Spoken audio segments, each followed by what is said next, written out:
He laughed when he slid it across the table. He actually laughed. 23 people were sitting around that table. The turkey had just been carved.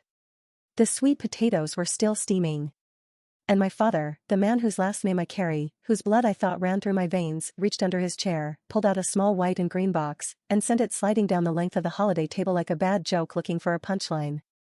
It knocked against my glass of sparkling cider and stopped right in front of me. A home DNA testing kit. He looked at me from the other end of the table, eyes bright, chin raised, that slow smile spreading across his face the way it always did when he thought he was the smartest person in the room. "Let's finally settle it, Nadia," he said. "Let's see if you actually belong to this family." The room erupted. Uncle Craig nearly choked on his drink. My cousin Devon covered her mouth but couldn't hold the giggle. My brother Brandon, golden, perfect Brandon, slapped the table twice and pointed at Dad like he'd just said the funniest thing he'd ever heard in his 32 years of life. My mother, Sandra, went completely still.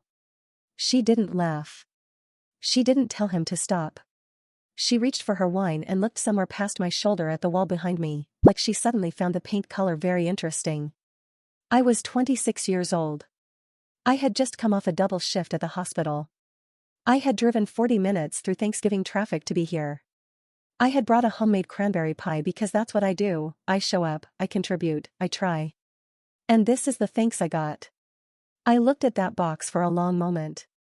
I looked at my father's smile. I looked at my brother's laughter. I looked at my mother's wine glass. And then I picked up the DNA kit, put it in my bag, and said 2 words. "Thank you, Dad." Not a single person at that table understood what I meant. Not yet. But they would. 3 weeks later, I sent an email to every single person who had sat at that table. And what I attached to that email didn't just answer my father's question. It answered one he never thought to ask. Before I take you back to the beginning, if you're new here, hit that subscribe button right now.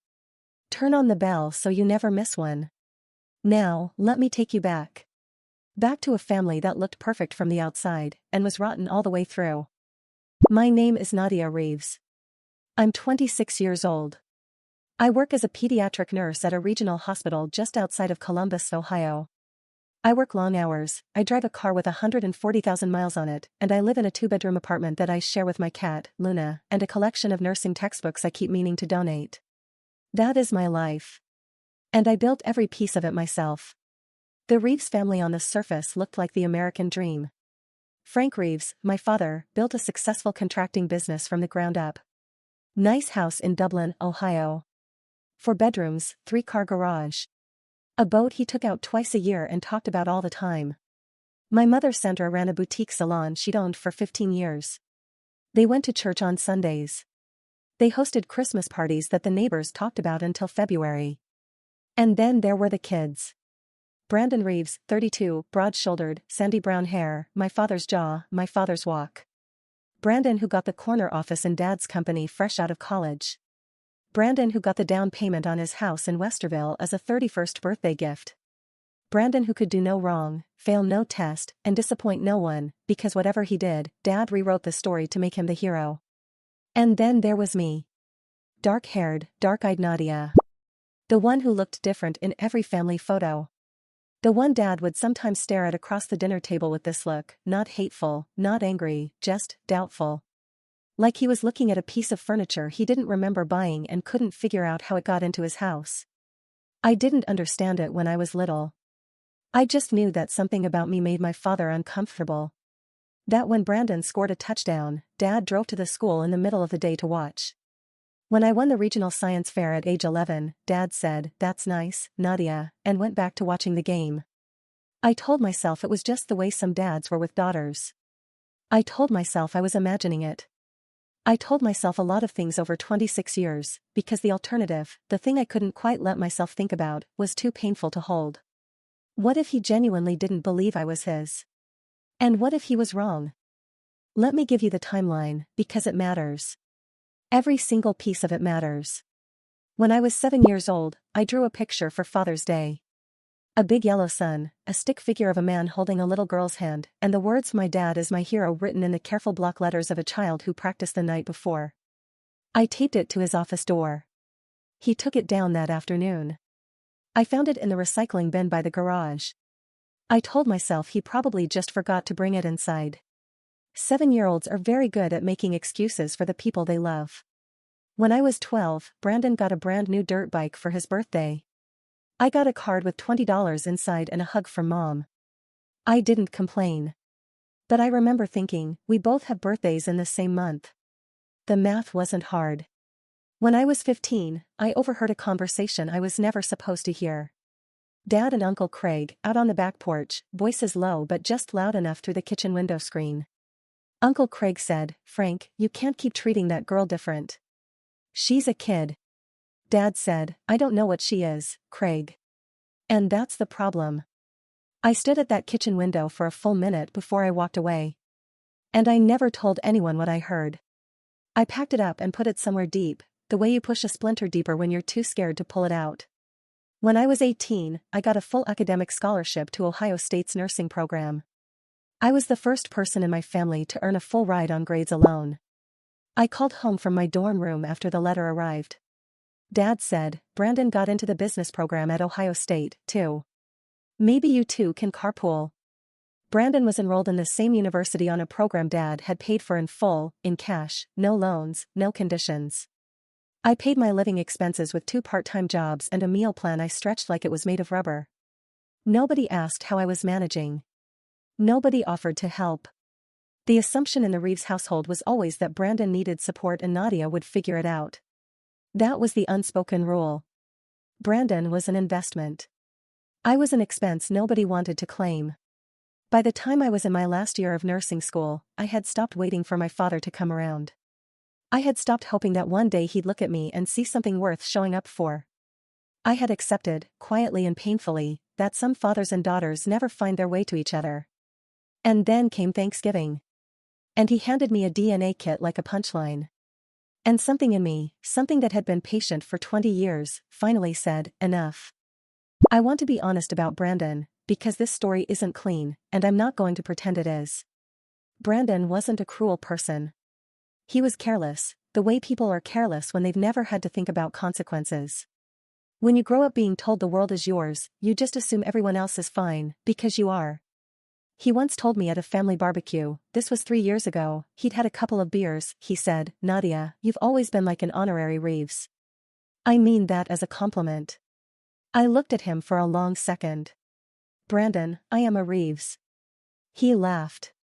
He thought I was joking. That's Brandon. That's how well he understood the damage. Dad gave Brandon the title of vice president at Reeves Contracting when Brandon was 24. No interview. No work history. Just a nameplate, a company card, and a parking spot with his initials reserved by the front door. I drove past that parking spot every time I visited the office to drop off Mom's forgotten lunch. Last spring, Dad gave Brandon and his wife a vacation, 2 weeks in Italy, flights and hotels covered, as an anniversary gift. I found out through the family group chat where Dad posted photos of them at the airport with heart emojis. The same week, my car needed a $400 repair and I had to work an extra 3 overnight shifts to cover it. I didn't post about that anywhere. Here's the thing I need you to understand, the difference between Brandon and me wasn't ability. It wasn't effort. It wasn't character. The only difference, the only one that ever seemed to matter to my father, was that Brandon looked like him. Or so everyone believed. We'll come back to that. I drove home from Thanksgiving dinner with the DNA kit on the passenger seat. I didn't cry. I'm past the age of crying about my father's cruelty. I've done that work. I sat with a therapist for 2 years to get to a place where I didn't shatter every time he reminded me that I was, in his eyes, a question he'd never fully answered. But that night, something shifted. He gave me a joke. And the joke had an answer. I pulled into my apartment parking lot, sat there with the engine running for 10 minutes, and I thought, why not? Why not actually take the test? Not his cheap little ancestry kit, that wasn't a paternity test, that wasn't admissible, that wasn't anything. But a real one. A certified one. The kind that gives you a number and a stamp and a result that nobody in a courtroom can argue with. I thought about what would happen if it came back positive, if it confirmed what my mother had always gently implied without ever saying directly, that of course Frank Reeves was my father, that of course I was his, that the doubt was all in his head. And then I thought about something else. I thought about my mother's face at the table that night. Not the way she looked at me, the way she looked at the kit. Not embarrassed. Not annoyed. Terrified. Sandra Reeves had never once, in my entire life, stepped in front of my father's doubt and said, "Frank, stop. She is your daughter. I know she is." She had never said those words. In 26 years, my mother had never once said that. I went inside. I opened my laptop. I ordered a legally certified paternity test from an accredited laboratory, the kind that requires proper sample collection, chain of custody documentation, and produces a notarized result. I used my hospital credentials to identify a reputable lab. The kit arrived in 4 days. My sample was easy. My father's was harder. But Dad had a habit, had his whole life, of leaving a coffee mug at my apartment whenever he and Mom stopped by for the rare obligatory visit. He'd been there 2 weeks before Thanksgiving. The mug was still in my cabinet, washed but there. I sealed it. I labeled it. I documented everything the way they teach you in clinical settings, because if you're going to do something, you do it right. I mailed both samples on a Monday morning in December. And then I waited. I need to pause right here and ask you something, because this is the part of the story where I genuinely didn't know what I was about to find. I had a choice. I could have thrown that kit in the trash, moved on, kept the peace the way I always had. But I didn't. And I want to know, what would you have done? If your own parent humiliated you like that in front of your whole family, would you have taken the test? Would you have walked away? Drop your answer in the comments. I read every single one. While I was waiting for the results, my father did something that changed the nature of what I was doing entirely. 3 days after Thanksgiving, he sent an email. It went to 41 people. The entire extended Reeves family distribution list, the one he'd set up 5 years ago for holiday coordination and Brandon's business announcements that nobody asked for. The subject line was, "Estate Planning Update." The body was short. Clean. Brutal. It said that he had been consulting with his attorney and had decided to update his estate to reflect his biological children as the sole beneficiaries of all assets, property, and financial holdings. A formal reading would take place in the new year. Attendance was expected. He sent it to 41 people. He CC'd me. Not BCC. CC. He wanted me to see my name on that list. He wanted me to understand that this wasn't a dinner table joke anymore. This was a legal document. This was him making it permanent. Brandon replied all within 6 minutes. "Sounds right, Dad." The right call. Mom didn't reply. But I knew she'd read it. I sat in my car in the hospital parking garage and read that email 3 times. My hands were steady. That was the strangest part, my hands were completely steady. Because somewhere between the words biological children and sole beneficiaries, I realized something my father hadn't considered when he typed those words. Biological children. If the results came back the way I suspected they would, if they confirmed that I was his biological daughter, then that language didn't lock me out. It locked me in. And if there was someone else in that well who couldn't say the same thing. I didn't finish the thought. Not yet. I went back to work. I had a 7-year-old recovering from surgery who needed checking on. I had a job to do. But the thought was there. Waiting. Dad called me 2 weeks later. No warmth, no greeting. The reading is January 10th. You're invited as a courtesy. Don't embarrass this family when you hear what the will says. He hung up before I could respond. Brandon texted an hour later. Classic Brandon. "Hey, no hard feelings, sis. It's Dad's decision. You'll always be family to us. Always be family." Like family was a gift he was graciously extending rather than a fact of biology. Mom sent a single message that night. "Please don't make this harder than it has to be." 3 Reeves. 3 messages. Not one of them said, "This is wrong." I didn't reply to any of them. I had something to say, and I was going to say it at the right time, in the right room, in front of the right people. With the right piece of paper. The email from the lab came on a Thursday evening. I was sitting in the break room at the hospital, halfway through a granola bar, charting on my tablet. It was nearly midnight. The halls were quiet except for the hum of equipment and the low voices of night shift nurses. My phone buzzed. Subject line, paternity test results, action required. I set down the granola bar. My coworker and closest friend, Priya, was across the table from me. She'd been watching my face. She'd known about the test for 2 weeks. She'd known about everything, because when you work night shifts with someone for 2 years, they see the parts of your life you don't put on social media. It's there, I said. She looked up. Open it. Not yet. I finished the granola bar. I finished my water. I checked my patient charts for the next round. I did everything I needed to do because I am, above everything else, a nurse, and my patients come first. Then I went to the bathroom, locked the door, sat on the edge of the counter, and opened the email. Paternity analysis, certified report. Test subjects, Frank Allen Reeves, alleged father. Nadia Christine Reeves, child. Samples received. Analysis completed.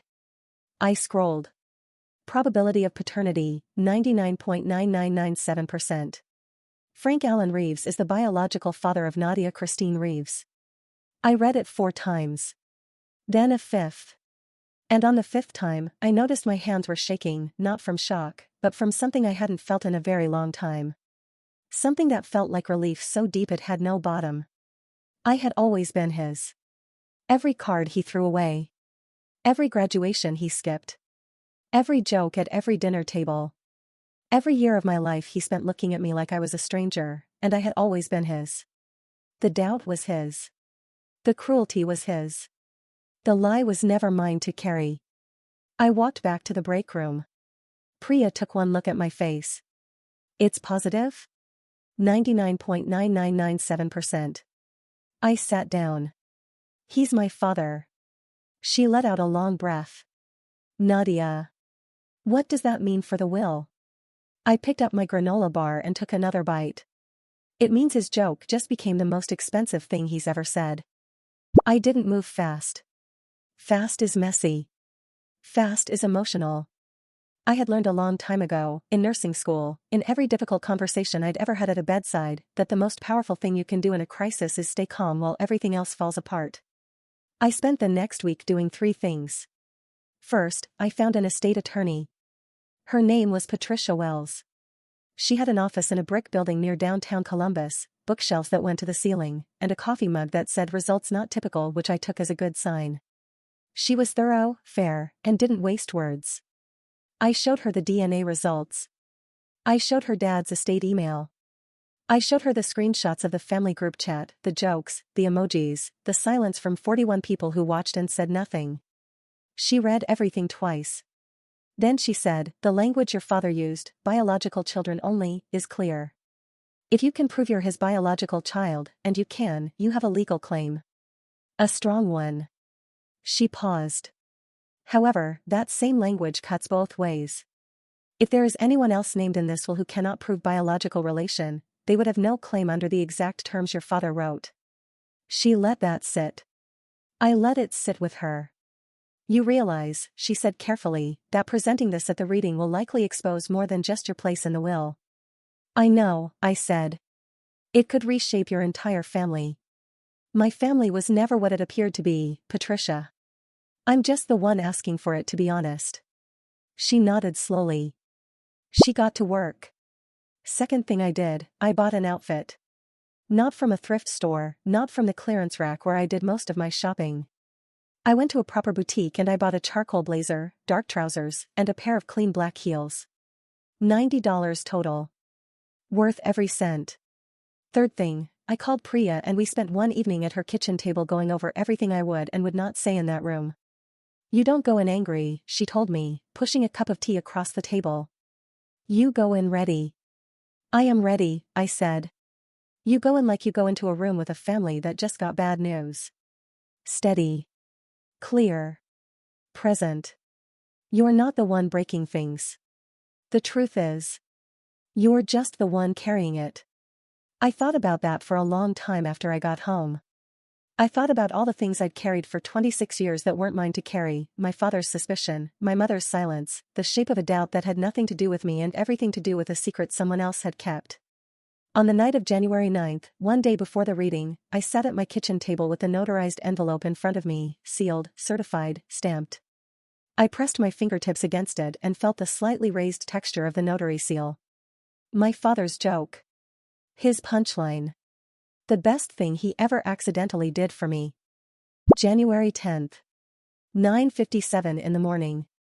The law office of Gerald Morris on High Street was a serious building, dark wood paneling, framed degrees, the kind of carpet that swallowed your footsteps. I arrived 12 minutes early and sat at the far end of the conference table. Not the corner near the door, not the distant seat near the water pitchers. The center. I sat in the center and I placed my bag on the chair beside me and I waited. They came in the way families always come to these things, in clusters, in alliances. Uncle Craig and his wife, Aunt Helen. Two of Dad's cousins from Cincinnati. My father's business partner, Ray, who had no place there legally but had apparently been invited. Brandon and his wife, Melissa, who clicked in on heels and didn't look at me. Mom last, with Dad. Dad saw me and slowed. He hadn't expected me to be sitting at the center of the table, steady and calm in a charcoal blazer, with a leather bag I'd placed deliberately on the chair beside me. He expected me at the edge. He expected me small. Nadia. His voice carried that flat note, not quite a greeting, not quite a warning. Dad. I folded my hands on the table. Good morning. Gerald Morris entered, took his seat at the head of the table opposite my father, and opened his binder. The reading proceeded the way these things do. Assets described, properties listed, business interests detailed. Gerald read with careful neutrality.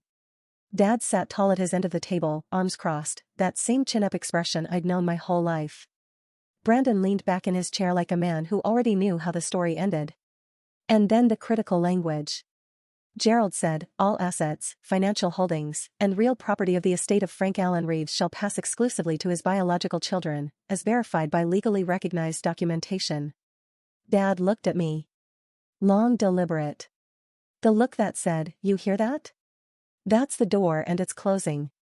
Brandon didn't even try to hide his satisfaction. He glanced at Melissa. She gave a small nod. Gerald finished and set down his binder. This document remains in draft form pending signatures. Mr. Reeves wished to share his intentions with the family prior to finalization. Are there any questions or objections? The room exhaled.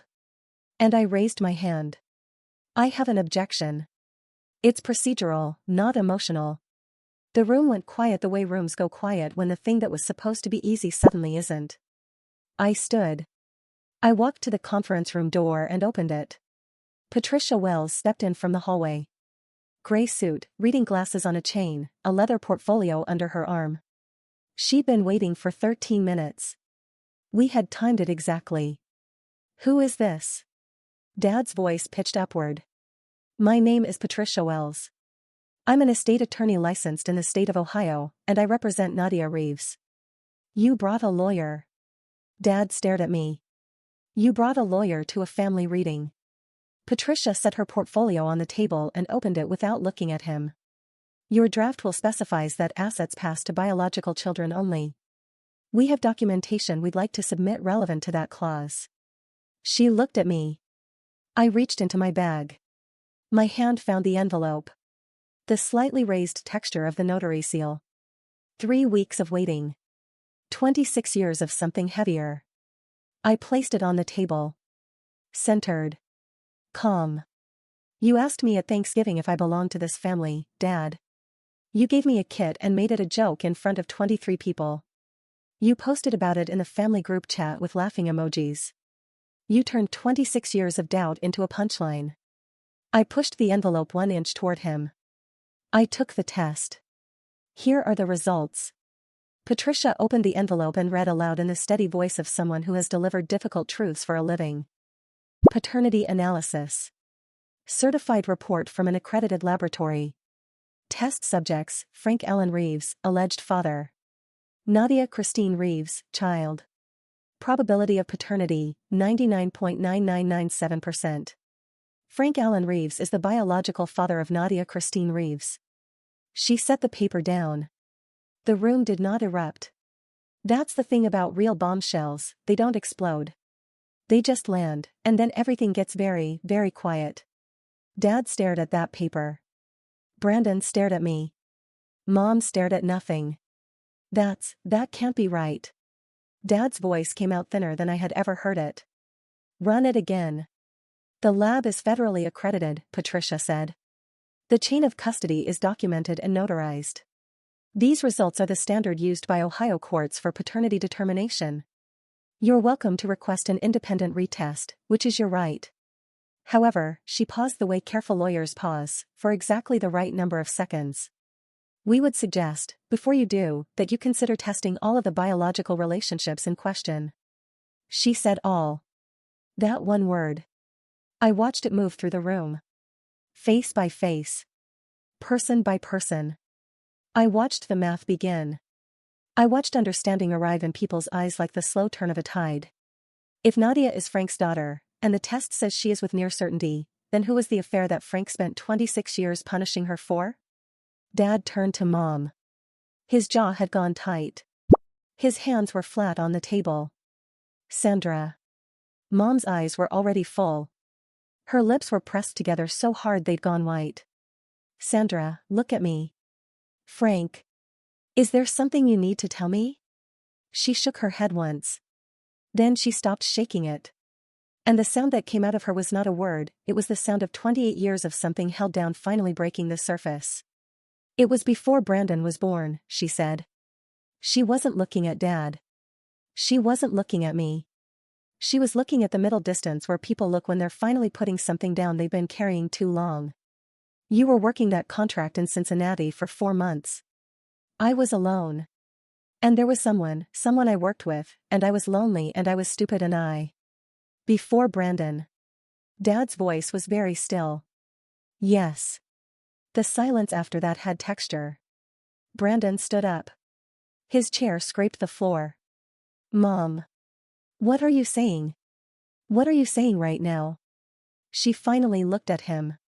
And the look on her face was the answer. Brandon looked at Dad. Dad, tell her she's wrong. Dad didn't tell her anything. He was looking at Brandon with the expression, that exact expression, that he had spent 26 years directing at me. The measuring look. The cold, doubting, appraising look. And in this room, in this moment, pointed at the wrong person for the first time, it looked exactly as cruel as it always had. Brandon. Dad's voice broke on the name. Just slightly. Just enough. Brandon shook his head. His hands were shaking. No. No, I look just like you. Everyone says, people always say. Aunt Helen spoke quietly from the corner. She'd been at Reeves' family events for 30 years. She knew the face of Frank Allen Reeves in every photograph ever taken. Brandon, she said gently, sweetheart. You have your mother's eyes. The room understood before Brandon did. You could see it. The collective, terrible, compassionate dawning. And I stood up. Because it was time. Dad. He didn't look at me. Dad, look at me. He looked at me.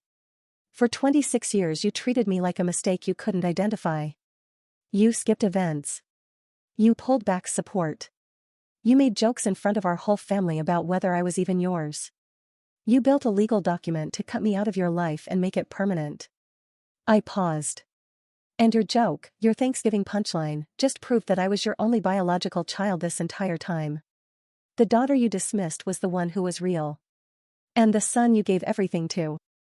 I stopped. Because Brandon was at the window with his back to the room, and his shoulders were shaking.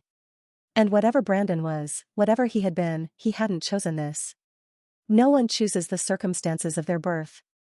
I didn't come here for money, I said. I didn't come here for revenge. You summoned me. You wanted this read out loud in front of the family.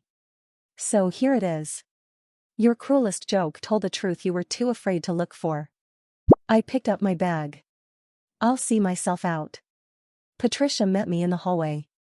We stood by the window at the end of the corridor, the winter light coming through the blinds in pale, clean lines. She summarized the legal position with the efficiency of someone who has watched families fall apart and helped them pick up what remained.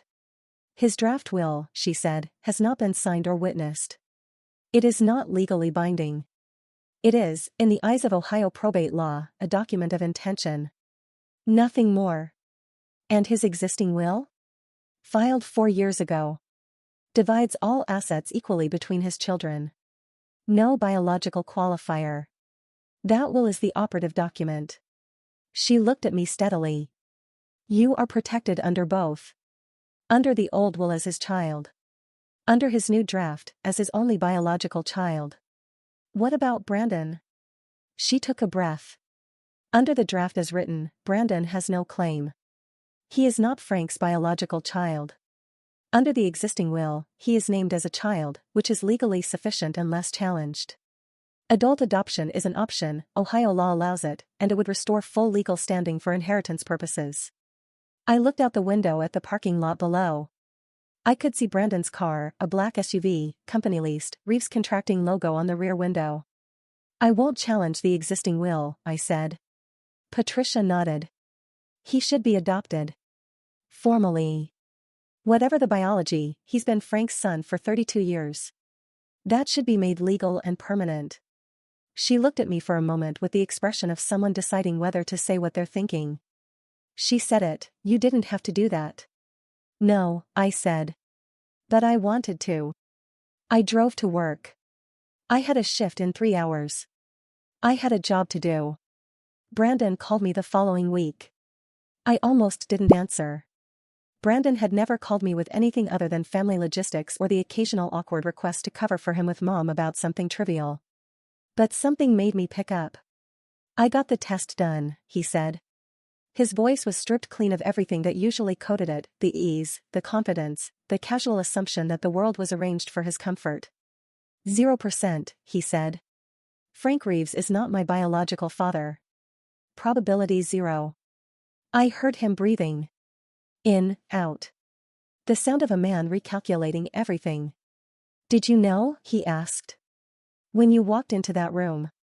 Did you know it was going to land on me? No, I said. I only knew the truth about myself. What the truth meant for everything else, I didn't know that until the room figured it out. Silence. I called you honorary family, he said. 4 years. Every holiday. I said it like it was something nice I was doing. I know. And I was the one who, he didn't finish. His voice was doing something I had never heard it do before. It was cracking. Brandon Reeves, who had lived his whole life in the smooth certainty of being chosen, was cracking. You're still my brother, I said. That hasn't changed. How? He sounded genuinely lost. After everything Because we didn't choose this, Brandon. Neither of us. We both grew up in the same house with the same story.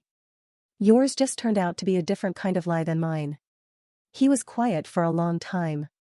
Come for dinner sometime, I said. I only have one proper chair but I'll find another. He laughed. Just barely. Just a thread of the Brandon I'd grown up resenting and loving and being confused by my whole life. It was a start. Mom came to my apartment on a Sunday afternoon in February. She stood in the hallway for 4 minutes before she knocked. I watched through the peephole. I opened the door. She looked at my studio, the small kitchen, the desk that doubled as a dining table, the borrowed bookshelf full of nursing manuals, the single good chair.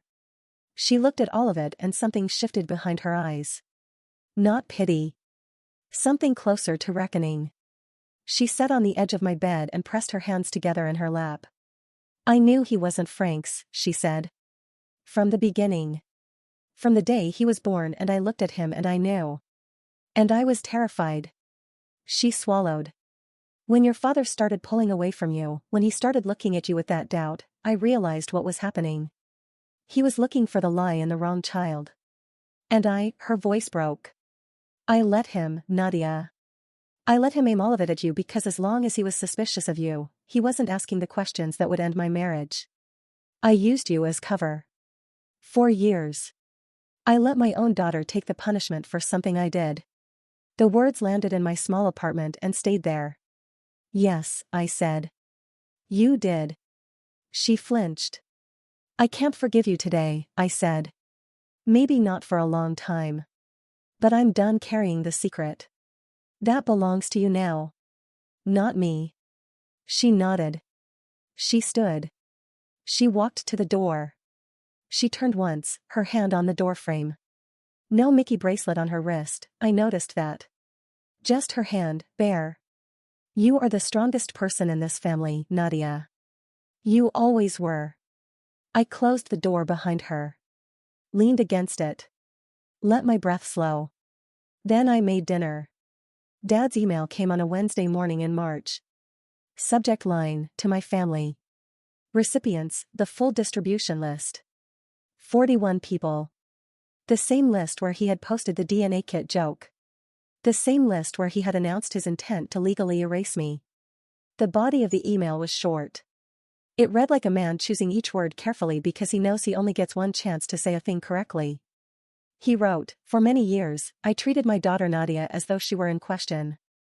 I withheld things from her, my presence, my support, my belief. I made her the subject of a public joke that was not funny. I used legal language to try to remove her from my life. I was wrong. I was wrong about the doubt and I was wrong about the damage it caused. Nadia is my biological daughter. She has always been my biological daughter. More importantly, she is my daughter. And she deserved better than what I gave her. This is my public correction. I owe her at least this much. I owe her far more. Frank Reeves." I read it in the hospital break room. Priya was across the table. She saw my face. What happened? I turned my phone toward her.